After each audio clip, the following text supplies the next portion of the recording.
ایک اقلیت انسانوں کی ایسی ہوتی ہے جن کے لیے میں دو لفظ اب استعمال کر رہا ہوں، ذہین اور حساس۔ ذہین اور حساس لوگوں میں قبض اور بسط کی کیفیت، یہ مختلف سائیکلز ہیں جو آتی رہتی ہیں۔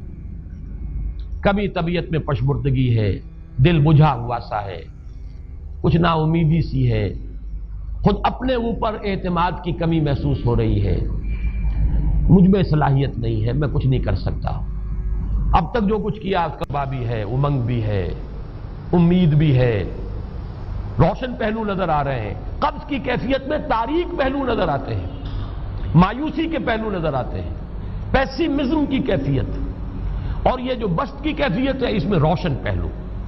دیکھو یہ بھی تو ہے نا، آخر یہ بھی تو ہوا ہے، اور بھی ہو سکتا ہے، آخر اب تک میں نے یہ کام بھی تو کر لیا، آگے بھی مشکل آسان ہو سکتی ہے۔ یہ دو کیفیات ہیں قبض اور بسط کی، جن کو کہ صوفیاء کرام نے یہ اصطلاحات، یہ عنوان دیے، قبض اور بسط۔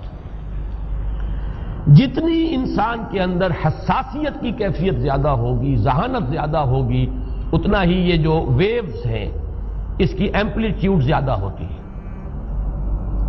کم ذہین انسان ہے، کم حساس ہے، آئیں گے تو صحیح ہے، لیکن یہ کہ وہ ویو جو ہے اس کا ایمپلیٹیوڈ جو ہے اس کے اندر اوپر اور نیچے کی کیفیت زیادہ نہیں ہوگی۔ لیکن جتنا یہ معاملہ بڑھتا ہے یہ جو ویو ہے اس کی ایمپلیٹیوڈ بڑھتا چلا جاتا ہے۔ لیکن نارمل انسان کا معاملہ یہ ہے کہ یہ حدود کے اندر رہے، اسی کی ایک کیفیت جو ہے اب نارمل جب ہو جاتا ہے، یہی ہے جو جدید ہماری جو سائیکولوجیکل میڈیسن ہے اس میں اسے مینیکس ڈپریسو سائیکوسس کہا جاتا ہے۔ مایوسی ہوئی تو اتنی ہوئی کہ جیسے کمر ٹوٹ کر رہ گئی، اور اسی ڈپریشن میں ہوتی ہیں خودکشیاں، خودکشی کر جاتا ہے ڈپریشن۔ کچھ روشن پہلو نظر ہی نہیں آ رہا، کوئی امید کا پہلو نظر ہی نہیں آ رہا، کوئی صورت نظر نہیں آتی، کوئی امید بن نہیں آتی، کس طرف جاؤں، کدھر دیکھوں، کسے آواز دوں، اے ہجوم نامرادی دل بہت گھبرائے ہے۔ اور جب آدمی محسوس کرتا I can't face these realities، یہ کمٹ سوسائڈ۔ یہ اور جب کیفیت ہوتی ہے انشراح کی تو آدمی خوب بھاگ رہا ہے، دوڑ رہا ہے، امنگ ہے، محنت ہے، دوڑ رہا ہے، امیدیں ہیں، اب ہر چیز کا روشن پہلو نظر آ رہا ہے۔ عجیب ہے یہ، اصل میں مجھے کچھ تجربہ بھی ہوا ہے، ہمارے خاندان میں بھی یہ مرض موجود رہا۔ میرے والد مرحوم کافی طویل عرصے اس مینیک ڈپریسو سائیکوسس کے مریض رہے۔ کچھ ہوتا ہے یہ معاملہ، ویسے بھی شاید ہمارا خاندان جو ہے اس کیٹیگری میں آتا ہے جس میں ذہانت نسبتاً کچھ زیادہ ہے، حساسیت بھی نسبتاً کچھ زیادہ ہے۔ یہ دوسری بات ہے کہ کوئی شخص جو ہے یہ فلسفے کے طور پر اختیار کر لے کہ اپنے آپ کو ڈھیٹ بنا لینا ہے، یہ فلسفہ بھی بن سکتا ہے، لیکن یہ ہے کہ اگر آدمی چھوڑ دے اپنی طبیعت کو تو یہ دونوں کیفیات آتی ہیں۔ انہی کیفیات میں اگر یہ جو اپورڈ اینڈ ڈاؤنورڈ موومنٹ ہے یہ ایک حد سے نکل جائے تو یہ بیماری ہے مینیک سائیکوسس، مینیک ڈپریسو سائیکوسس۔ اس میں جب آدمی ہوتا ہے وہ اپر کیفیت میں تو اس کے اندر بڑی عظیمت ہے، روشنی ہے، امید ہے، لوگوں سے گفتگو کر رہا ہے، ہنس بول رہا ہے، خوب جو ہے محفل کے اندر، اب وہ محفل میں اسے دلچسپی محسوس ہو رہی ہے اور اسے ہر چیز کا روشن پہلو نظر آ رہا ہے، خود اپنے وجود کا بھی روشن پہلو، دوسروں کے وجود کا بھی، دوسروں کی بات میں سے بھی وہ اچھا پہلو تلاش کریں گے، وہ برا پہلو تلاش نہیں کریں گے۔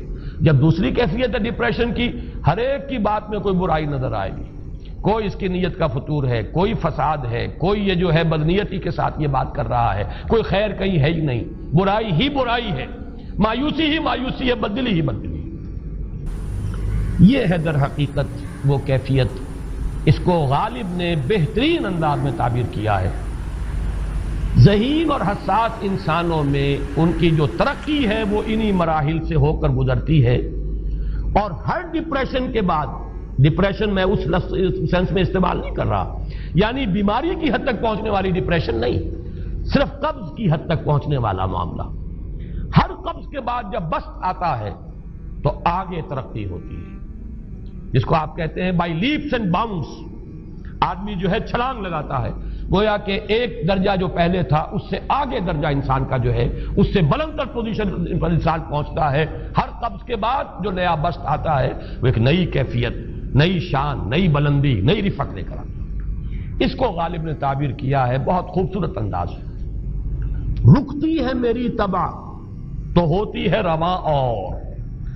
یعنی شاعر بھی کبھی ایسا وقت آتا ہے شعر جو ہے وہ اس پر نازل ہی نہیں ہو رہا، شعر نہیں کہہ پا رہا، طبیعت میں رکاوٹ سی ہے، بندش سی ہو گئی ہے، کوئی کلام موضوع ہو ہی نہیں رہا.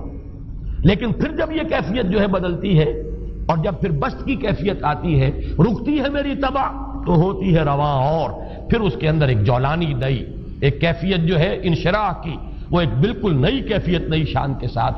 یہ ہے وہ معاملہ جو ان آیات مبارکہ کے پس منظر میں ہے. اسی لیے اب میں آپ کو اس کا حوالہ دے رہا ہوں. تفسیر مظہری میں قاضی ثناء اللہ پانی پتی رحمت اللہ علیہ نے بہت عمدہ بات فرمائی ہے کہ حالت قبض اگر کسی شخص پر طاری ہو تو اس حال میں اکسیر کا درجہ رکھتی ہے یہ سورہ مبارکہ، اس لیے کہ یہ نازل ہوئی ہے محمد الرسول اللہ صلی اللہ علیہ وسلم پر اسی حالت قبض میں. وَالضُّحَىٰ وَاللَّيْلِ إِذَا سَجَىٰ مَا وَدَّعَكَ رَبُّكَ وَمَا قَلَىٰ وَلَلْآخِرَةُ خَيْرٌ لَكَ مِنَ الْأُولَىٰ وَلَسَوْفَ يُعْطِيكَ رَبُّكَ فَتَرْضَىٰ أَلَمْ يَجِدْكَ يَتِيمًا فَآوَىٰ وَوَجَدَكَ ضَالًّا فَهَدَىٰ وَوَجَدَكَ عَائِلًا فَأَغْنَىٰ. یہ تمام آیات اب معلوم ہوگا کہ جیسے موتی پروئے ہوئے. ایک لفظ قبض، اب اس میں جو بھی واقعاتی اور جو میں نے آپ کو روایاتی جو بھی پس منظر بیان کیا وہ بھی فٹ بیٹھ رہا ہے.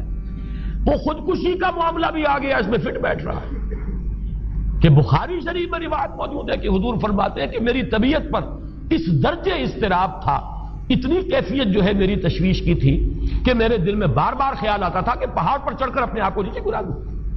یہ سارے معاملات اب آپ کو محسوس ہوگا جیسے تمام کڑیاں جو ہے وہ جڑ گئی، جیسے رات کو اب آپ اٹھ نہیں پا رہے، اضمحلال ہے، اعصابی جو ہے اعصاب اس درجے متاثر ہو چکے ہیں. صرف یہ ایک احساسات کی کیفیت نہیں ہے، آپ کی قوت فعلی جو ہے، قوت عملی، وہ بھی اس درجے متاثر ہو چکی ہے کہ کئی راتیں گزر گئی اور آپ رات کو نہیں اٹھ سکے، جس پر کہ ام جمیل کو یہ کہنے کا موقع مل گیا کہ معلوم ہوتا ہے محمد تمہارا شیطان تمہیں چھوڑ گیا. اب یہ جملہ اپنی جگہ پر اس کی کاٹ ہے یقیناً، اس سے یضیق صدرک بما یقولون، لیکن وہ کیفیت جس کی وجہ سے یہ جملہ آیا ہے اس پر نگاہ دوڑائیے، اس پر نگاہ کو مرکوز کریں گے تو معلوم ہوگا ایک لفظ قبض، یہ قبض کی ایک کیفیت تھی. اس قبضی کی کیفیت کا ایک مظہر یہ ہے کیونکہ یہ بھی تو در حقیقت قلب مبارک جو ہے محمد الرسول اللہ صلی اللہ علیہ وسلم کا، اسی پر تو وحی کا نزول ہوتا تھا. یہ بھی وہی داخلی احساسات و کیفیات کا معاملہ ہے، یہی بھی در حقیقت یہ واردات قلبیہ ہی کا سارا معاملہ ہے. اس کو آپ خارج سے تعبیر نہیں کر سکتے، نہ ابھی کوئی ایسے مصائب تھے، نہ ایسی کوئی مشکلات تھیں، نہ ابھی کوئی رد و قضا ایسی شروع ہوئی، نہ ابھی کوئی بحث و نزاع کا معاملہ ایسا ہوا، نہ کوئی ابھی کوئی فزیکل پرسیکیوشن شروع ہوئی. یہ سب داخلی ہی کیفیات ہیں، اور ان داخلی کیفیات کے حوالے سے ان سورہ مبارکہ کو اگر صحیح سمجھا ہے تو صوفیہ نے سمجھا.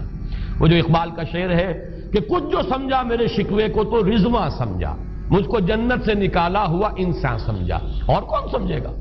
وہ تو سمجھے گا کہ دکھے ہوئے وہ دل کی صدا ہے. وہ کیا ہے جو اقبال کی وہ ایک نظم ہے، پرندے کی فریاد، گانا اسے سمجھ کر خوش ہونا سننے والے. یہ تو در حقیقت ایک دکھے ہوئے دل کی صدا، فریاد یہ صدا ہے.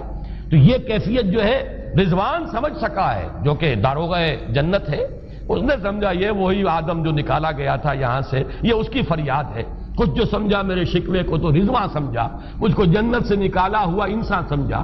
تو واقعہ یہ ہے کہ اس سورہ مبارکہ کا صحیح فہم اگر حاصل ہوا ہے، وہ امام راضی کو حاصل ہو ہی نہیں سکتا. وہ عقل اور منطق کی گتھیاں سلجھانے والے آدمی ہیں، اپنی جگہ ان کی کنٹریبیوشن بہت. یہ لغت اور ادب کا کوئی خاص مسئلہ اس میں ہے ہی نہیں کہ زمخشری اس میں کوئی جولانی دکھائیں اپنی، اس میں کوئی ایسا اشکال ہے ہی نہیں، نحوی اشکال ہی نہیں. لیکن یہ واردات قلبیہ کا معاملہ ہے، احساسات باطنی کا معاملہ ہے، یہ نفسیات انسانی کا معاملہ ہے. اور اس کو وہی سمجھ سکتے ہیں کہ جو ماہرین علم نفس ہیں، اور وہ ہیں صوفیاء کرام ہمارے ہاں، جن کا وہ ذوق ہے باطنی کیفیات و احساسات، جن کا موضوع ہے کہ یہ در حقیقت حالت قبض کی کیفیت ہے.